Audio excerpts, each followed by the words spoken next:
Yo cuy, akhirnya dari sekian lama admin bakalan ngelanjutin nih manga. Sebenarnya admin buka gak mau cuy untuk ngelanjutin pembahasannya. Cuma isi manganya ini loh pak, ngawur. Ditambah lagi sering banget ya kan channel ini kalau bahas yang absurd malah dapat dolar kuning dari YouTube gitu. Tapi ya kita coba lagi cuy, manga yang berjudul Oreno Vaksin Dake ga Zombie. Bukan kemarin sih, dulu terakhir nyeritain si Oikawa dan Kanae yang abis kuda-kudaan cuy, yang ngebuat si Aisu ini mukanya kayak seorang biksu. Gak hanya itu, mereka juga nyusun rencana buat ngumpulin persediaan makanan untuk bertahan hidup.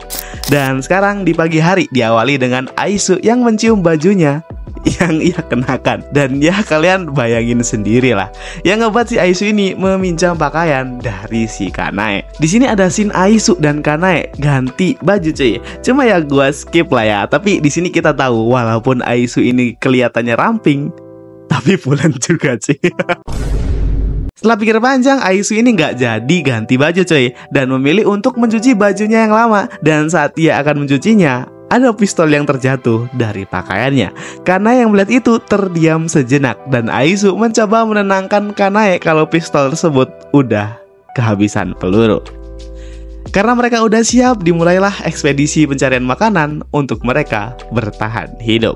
Di sini POV Oikawa, ia sebenarnya terkesan sama dirinya sendiri. Ia merasa kapan dirinya terakhir keluar dan menghirup udara segar ini. Mereka masih terus berjalan mencari supermarket terdekat untuk dijarah sambil melihat sekeliling yang benar-benar mengkhawatirkan cuy. Cuma Aisu bilang jika itu zombie perempuan maka Oikawa harus bekerja keras lagi. Ya Oikawa ngebayangin harus gituan sama zombie aja udah kehilangan semangat cuy. Cuma dengan Kanae yang sedikit cemburu, Aisu bilang jika kau kurang tertarik, aku akan membantumu. Dengan menunjukkan bobanya kepada Oikawa, maka itu akan ngebuat Oikawa semangat kembali. Kok enak banget ya jadi Oikawa. Singkat cerita, dengan sedikit keributan mereka udah sampai supermarket terdekat coy. Mereka ngelihat kalau banyak zombie yang masuk ke dalam toko tersebut.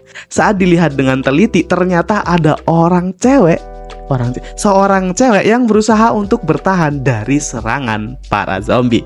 Dengan situasi genting, Aisu bertanya sama Kanae apakah ia masih punya kekuatan super melempar sebuah kulkas seperti kemarin. Kanae bilang kalau dia itu udah gak bisa ngebuka pintu yang udah terkunci cuy, apalagi ngangkat kulkas gitu. Namun Aisu memiliki rencana lain, yaitu membiarkan ia menjadi zombie dan Oikawa akan menyembuhkannya. Kanae sedikit kurang setuju, namun Oikawa gak suka dengan cara tersebut. Dengan polos, ia ngambil kayu dan akan pergi menolongnya sendiri.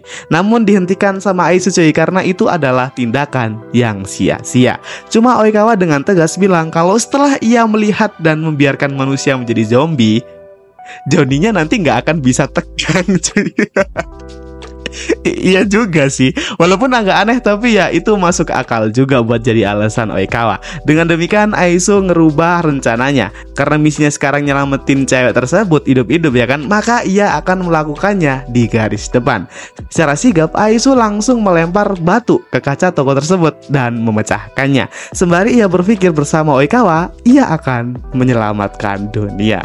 Waduh. Aisu meminta agar cewek tersebut segera keluar dari kaca yang sudah Aisu pecahkan. Walaupun banyak zombie yang besar, itu bukanlah sebuah halangan bagi Aisu. Dan dengan mudahnya Aisu berhasil membawa keluar cewek tersebut. Singkatnya mereka udah di tempat yang aman cuy. Dan cewek tersebut memperkenalkan diri kalau namanya adalah Noriko dan berterima kasih udah menyelamatkannya. Cuma Aisu dan Kanae langsung membuka pakaian Noriko cuy untuk melihat apakah ada bekas gigitan di badannya. Noriko merasa terganggu karena cara pengecekan Aisu dan Kanae. Dan mereka juga ngejelasin jika kamu memiliki bekas gigitan, maka giliran Oikawa lah yang akan bertindak. Karena hanya Oikawa yang pekerjaannya main kuda-kudaan bareng zombie, kata si Kanae cuy. Di sini Noriko ngejelasin kalau apakah mereka akan ke home center karena itu adalah tempat para pengungsi berkumpul. Mendengar hal itu, Aisu merasa seneng. Cuma anehnya Noriko ini malah berpamitan dan ingin berpisah sama mereka cuy. Untungnya dicegah oleh si Aisu. Saat si Kanae ingin mengajaknya juga, tiba-tiba Noriko ini menangkis ajakan dari Kanae cuy. Cuma ia beralasan kalau ia hanya nggak nyaman kalau pedang kayunya dipegang orang lain. Tanpa memikirkan itu semua, Aisu langsung bilang kalau gak ada yang lebih indah di dunia ini selain kehidupan. Jadi jika kau memiliki masalah, kau bisa ceritakan pada kami dan kita akan hidup bersama. Noriko akhirnya menerima ajakan Aisu cuy, asalkan Noriko bersama mereka. Dan di tengah perjalanan, Oikawa bertanya apakah ada cara terinfeksi lain selain digigit oleh zombie. Aisu menjawab, jika kau tercakar oleh zombie, kau bisa tertular virusnya. Gak hanya itu, jika kau bersentuhan dengan dagingnya langsung, itu bisa menularkan virusnya juga. Setelah itu mereka akhirnya sampai tujuan dan mereka sedikit ragu apakah ia akan diperbolehkan masuk ke tempat tersebut. Untuk memastikan hal itu, maka Aisu akan menanyakannya, namun Noriko terlihat menjauh dari mereka. Ternyata di balik diamnya Noriko dan ia yang selalu menolak diajak ke home center karena ada luka goresan di tangannya cuy. Namun di balik itu semua ia juga ragu apakah itu goresan dari zombie atau goresan kaca yang dipecahkan oleh Aisu saat menolongnya.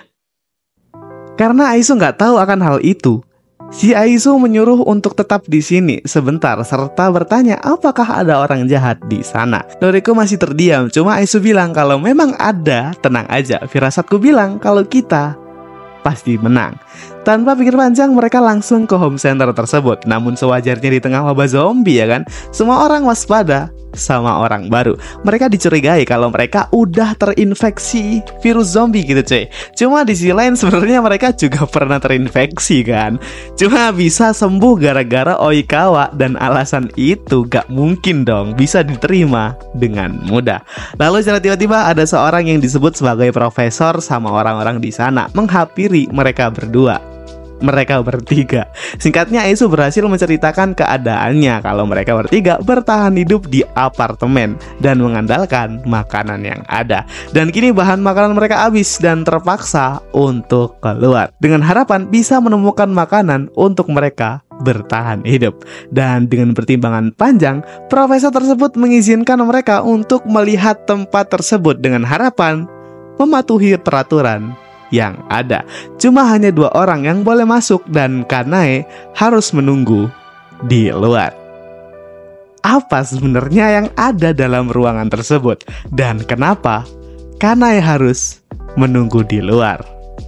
Untuk cerita lanjutannya ternyata masih nggunain bahasa Itali cuy. Jadi kalau mau dipaksa buat ngelanjutin, admin takut makin ngawur translate-nya. Cuma bakal admin spoilerin kalau Kanae bakalan diruda paksa. Kok diruda paksa? Kalau nantinya karena di tempat tersebut banyak cowok dan melihat ada salah satu cewek yang kayak Kanae ini, otomatis nafsu mereka kurang bisa terkontrol cuy. Dan itu bakalan nimbulin keributan. Jadi untuk part 3 mungkin admin akhiri sampai di sini dulu. Tapi tenang aja, admin bakalan ngelanjutin ke part 4-nya jika emang admin bisa memahami dialognya, terutama bahasa Italia ya kan. Jadi ya mungkin segitu dulu di part kali ini. Emang Oikawa nggak main kuda-kudaan, cuma ya paling penting udah ada targetnya. Jadi sorry ini singkat banget, mungkin kalian agak sedikit kurang terpuaskan, tapi ya mau gimana lagi. Tunggu di part 4 dan segitu dulu. Ramein videonya jika ingin admin cepet bikin lanjutannya. Seperti biasa cuy, like-nya jangan lupa Sogoram Staku. Thank you.